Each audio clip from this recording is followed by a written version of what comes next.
ዕለት ዕለት የምንገለገልባቸው ኤሌክትሮኒክሶች የተገነቡበትና የተዋቀሩበት ስሪት ምንድን ነው? ላፕቶፖቻችን፣ ስልኮቻችን፣ ቴሌቪዥን እንዲሁም በምድር ምህዋር ላይ የሚሽከረከሩ ሳተላይቶች ሁላቸውም ከአንድ ክፍለ ዘመን በፊት በተገኙ ቀላል ነገሮች የተገነቡ ናቸው ብላችሁ አስባችሁ ታውቃላችሁ?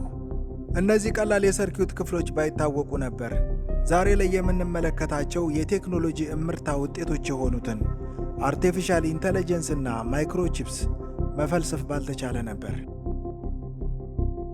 የሰርኪዩት ክፍሎች ወይም ሰርኪዩት ኤሌመንትስ ዘመናዊውን ስልጣኔ የገነቡ ናቸው። ነገር ግን ሁሉም በአንድ ጀንበር የመጡ አይደሉም። ደረጃ በደረጃ የተገኙ ናቸው። እያንዳንዱ ግኝት ለሰው ልጅ አዲስ ዕውቀት፣ አዲስ በር የከፈተ ነበር። ኤሌክትሪክሲቲን በጥልቀት መመራመር የጀመሩት የ18ኛው ክፍለ ዘመን ተመራማሪዎች እነ ቮልታ፣ ጋልቫኒ እና ሃምፍሪ ደቢ አነስተኛ ባትሪዎችን በመስራት የኤሌክትሪክሲቲ ፍሰትን ወይም ኤሌክትሪክ ከረንትን መፍጠር ችለው ነበር። ግን ደግሞ መቆጣጠር አልቻሉም። ባትሪዎችን ከሽቦ ጋር ሲያገናኟቸው ሽቦች ይግላሉ፣ አንዳንድም እየቀለጡ ያስቸግሯቸዋል። የከረንት ፍሰትን መቆጣጠር ባለመቻላቸው ብቻ ኤሌክትሪክሲቲን በጥልቀት ለመረዳት የሚጠቀሙባቸው ሙከራዎች ይከሽፋሉ። መሳሪያዎች ይቃጠላሉ፣ አንዳንዴም ይነዳሉ። በ1827 ለዚህ ችግር ምላሽ የሚሰጥ አንድ መፍትሔ ሐሳብ ከወደ ጀርመን ብቅ አለ። ጆርጅ ሲሞን ኦሆን የተባለ ፊዚሲስት ይህንን ክስተት ሙሉ በሙሉ ማስረዳት የሚችል ጽንሰ ሐሳብን አገኘ። ሲሞን ኦሆም ይህንን ጥናቱን ዲ ጋልቫኒስቼ ካቴ ማቴማቲስቼ በርቢተት ዘ ጋልቫኒክ ሰርኪዩት ኢንቨስቲጌትድ ማቴማቲካሊ በሚል መጠሪያ መጽሐፍ ላይ አሳተመ። ሲሞን ኦሆም በወቅቱ የደረሰበት ኮንክሉዥን ምንድን ነው? እንደነዚህ አይነት ሰርኪዩቶችም ይሁን ወይም እንደዚህ አይነት ሲንግል ዋየር ዊዛውት ሎድ ኮኔክት ያደረግነው ሲንግል ዋየርም ቢሆን ሬዚስታንስ ፍሪ ሰርኪዩት አይኖረንም። ምክንያቱ ለምንድን ነው? ለምሳሌ ይህን ሲንግል ዋየር ብንመለከተው እነዚህ ኤሌክትሮኖች ናቸው ብለን ብናስብ ኤሌክትሮኖች በሚፈሱበት ሰዓት ከኤግዚስቲንግ አተሞች ጋር ይጋጫሉ ማለት ነው። ምክንያቱም ራሱ ዋየሩ የተሰራው ከአተሞች ነው አይደል? አተሞች ላይ ኤሌክትሮኖች አሉ። ኤሌክትሮኖች ናቸው የሚፈሱት። በሚፈሱበት ሰዓት ኤሌክትሮኖች ከአተሞች ጋር ይጋጫሉ። በዚህ የተነሳ ምን ይፈጠራል? ሂቲንግ ይፈጠራል ማለት ነው።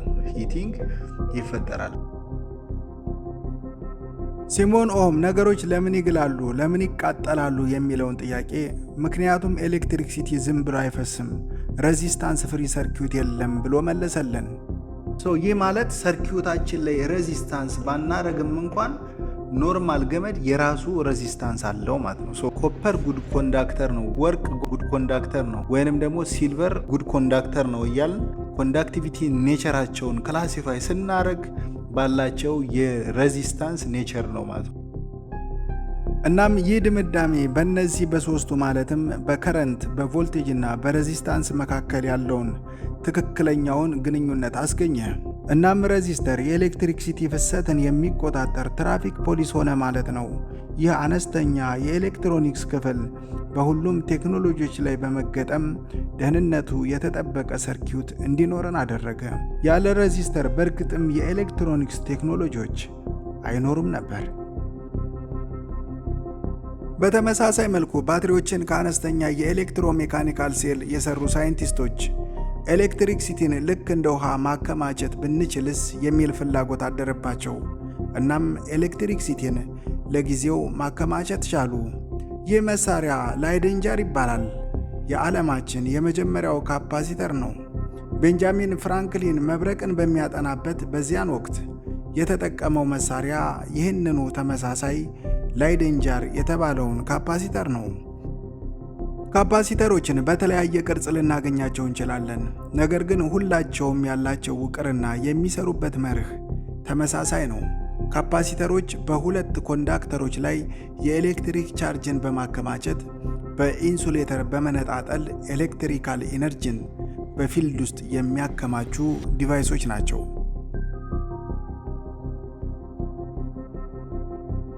የካፓሲተሮች መገኘት በቴክኖሎጂ እድገት ውስጥ አብዮታዊና ታላቅ ነበር። በ1885 ማርኮኒ የሰራው የመጀመሪያው ስፓርክ ጋፕ ራዲዮ ትራንስሚተር ካፓሲተርን፣ ኢንዳክተርና ሬዚስተርን የያዘ አርኤልኢ ሰርኪዩት ነው። ዘመናዊ ካፓሲተር አሁንም የምንገለገልባቸውን ኤሌክትሮኒክሶች፣ ስማርትፎኖች፣ የሕክምና መሳሪያዎች፣ ቴሌቪዥንና የመገናኛ ቴክኖሎጂዎችን መስራት አስችሎናል።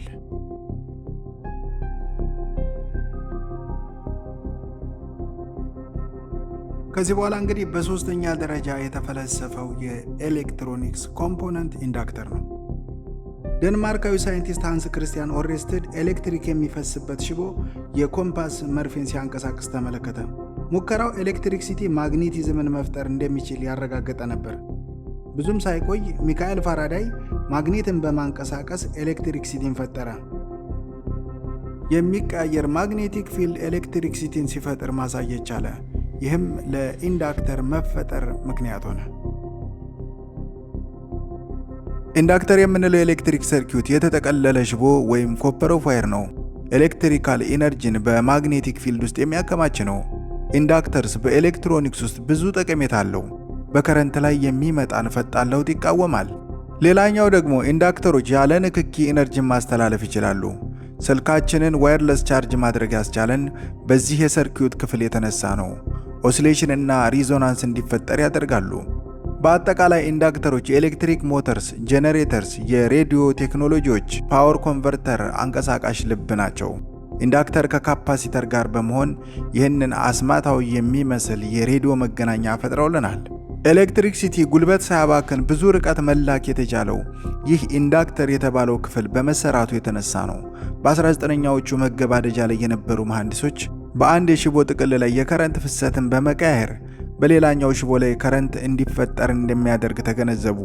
ይህንንም ትራንስፎርመር ብለን የምንጠራውንና በትላልቅ የኃይል አስተላላፊ መስመሮች ላይ የምንመለከተውን ማሽን መገንባት አስቻልን። ትራንስፎርመርስ ቮልቴጅን በመጨመርና ቮልቴጅን በመቀነስ ፓወርን በብቃት ማስተላለፍ የሚችሉ ናቸው። ኒኮላስ ቴስላና ጆርጅ ዌስቲንግሃውስ በ1887 ከኤድሰን ጋር የተፈጠረውን የከረንት ጦርነት ማሸነፍ የቻሉት ትራንስፎርመርን በኤሲ ፓወር ውስጥ በመጠቀማቸው የተነሳ ነው። በአጠቃላይ ያለ ትራንስፎርመር ብሔራዊ የኤሌክትሪክ መስመር ወይም ፓወር ግሪድ አይኖሩም ነበር። ዘመናዊ ከተሞች አይኖሩም ነበር። በትራንስፎርመር መታወቅ የተነሳ ኤሌክትሪክሲቲ ዓለም አቀፋዊ የኃይል መሠረተ ልማት ሆነ። መረጃን ማሰራጨት ተጨማሪ ምርምር፣ ተጨማሪ ጥናት ይፈልግ ነበር። ይህን ለማድረግ ደግሞ ኤሌክትሪክሲቲ ምስሎችና ሲግናሎችን መሸከም ነበረበት። ከዚህ በኋላ ነው እንግዲህ የኤድሰን አምፖሎች ወደ ካቶድ ቲዩብ ያደጉት። የካቶድ ቲዩብ መነሻቸው የኤድሰን አምፖሎች ናቸው። ለካቶድ ቲዩብ መነሻ የሆነውን የመጀመሪያ ፓተንት ያስመዘገበው ራሱ ኤድሰን ነው። በካቶድ ቲዩብ ውስጥ ኤሌክትሮኖች ይተኮሳሉ። ከዛም በኤሌክትሪክና ማግኔቲክ ፊልድ አማካኝነት እየተመሩ ስክሪኑን በመምታት ብርሃን ይፈጥራሉ። ይህም የመጀመሪያውን ቴሌቪዥን መፍጠር አስቻለን። ራዳርና የመጀመሪያዎቹ ኮምፒውተሮች መገንባት የተቻሉት በእነዚሁ በካቶድ ቲዩብ መሳሪያዎች የተነሳ ነው። በእነዚህ አነስተኛ ኮምፖነንቶች የተነሳ ለመጀመሪያ ጊዜ ኤሌክትሪክሲቲ ምስል ፈጥሮ ሲንቀሳቀስ ማየት ችለናል። ሌላኛው የቴክኖሎጂ ከፍታ የተፈጠረው ከዚህ በኋላ ነው። ኢንጂነሮች እነዚህ የሰርኪዩት ክፍሎች በቅንጅት እንዲሰሩ ማድረግና ውጤታቸውን መመልከት ጀመሩ። የኤሌክትሮኒክሶች በቅንጅት መስራት ኮምቢኔሽናል ሰርኪዩትን ፈጠረ። እናም አሁን ያሉትን ሁሉንም ኤሌክትሮኒክሶች ተወለዱ። በቤታችን ውስጥ ያሉት ስልኮችም ሆነ ቴሌቪዥኖች እንዲሁም ፍሪጆች እነዚህ ኤሌክትሮኒክስ ኮምፖነንቶች በተለያየ መንገድ ቅንጅት ፈጥረው በመስራታቸው የተነሱ የተገኙ ቴክኖሎጂዎች ናቸው። ሬዚስተሮች የከረንት ፍሰትን ይቆጣጠራሉ። ካፓሲተሮች ኤነርጂን ያከማቻሉ። ኢንዳክተሮች ደግሞ ለሚፈጠረው የከረንት ለውጥ ማግኔቲክ ፊልድን በማመንጨት ምላሽ ይሰጣሉ። ትራንስፎርመር ኃይልን መጥነው ያስተላልፋሉ። ካቶድ ቲዩብ ሲግናሎችን ወደ ምስል ይቀይራሉ፣ እንዲሁም አምፕሊፋይ አድርገው ያጎላሉ። እናም እነዚህ ሰርኪዩት ኤሌመንቶች አንድ ላይ ሆነው ለሬዲዮ፣ ቴሌቪዥን፣ ኮምፒውተሮች፣ የጠፈር መገናኛዎችና የኢንተርኔት መሠረተ ልማት መፈጠር ምክንያት ሆኑ። ዛሬም ቢሆን ማይክሮቺፕስ የእነዚህ ሐሳቦች የላቁ ውጤቶች ናቸው። ማይክሮቺፕስ የተፈጠሩት ፊዚክሱ ተቀይሮ አይደለም። ይልቁንም እነዚህ ነባር የኤሌክትሮኒክስ ኮምፖነንቶች መጠናቸውና እስኬላቸው አንሰው ነው እንጂ። ትራንዚስተሮች ከሲሊከን አተም ተቀምመው ካቶድ ሬይ ቲዩብን ተክተው ማይክሮቺፕስን ሰርተዋል። በአጠቃላይ ከስማርትፎን እስከ የጠፈር መንኮራኩር የቆሙት በእነዚህ ቀላል ኮምፖነንቶች ግኝት ትከሻ ላይ ነው። ጊዜ የማይሽረው ፊዚክስም ዛሬም ላይ ቢሆን እነዚህ ኤሌመንቶች ለተማሪዎች ይሰጣሉ። ስለዚህ በሚቀጥለው ጊዜ ሰርኪዩት ቦርድን ስትመለከት ፊዚክስና የሰው ልጅ የማወቅ ጉጉት ዛሬ ላይ በኤሌክትሮኒክስ ተሳስረው ትላንት ግን ተነጣጥለውና ለየብቻቸው እንደነበሩ አስተውል። ውድ ተመልካቾቼ ለዛሬ ይዤላችሁ የቀረብኩት የሳይንስ ቪዲዮ ከላይ የተመለከታችሁትን ይመስል ነበር። ቀጣይ በሌላ የሳይንስ ቪዲዮ እስከምንገናኝ ቸር ቆዩ፣ ቸር ሰንብቱ።